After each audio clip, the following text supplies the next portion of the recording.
నాన్న నీ గుండె పైన నడక నేర్చుకున్నానని, నీ చూపుడు వేలితో లోకాన్నే చూశానని,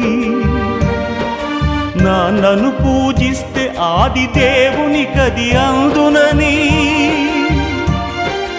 అమ్మకు బ్రహ్మకు మధ్యన నాన్నే ఒక నిచ్చెనని తెలియనైతి తండ్రి, ఎరుగనైతి నాన్న.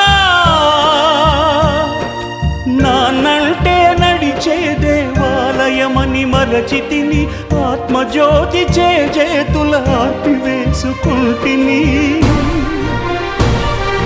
మరచిపోయి కూడా నన్ను మన్నించొద్దమ్మా, కలనైనా నన్ను కరుణి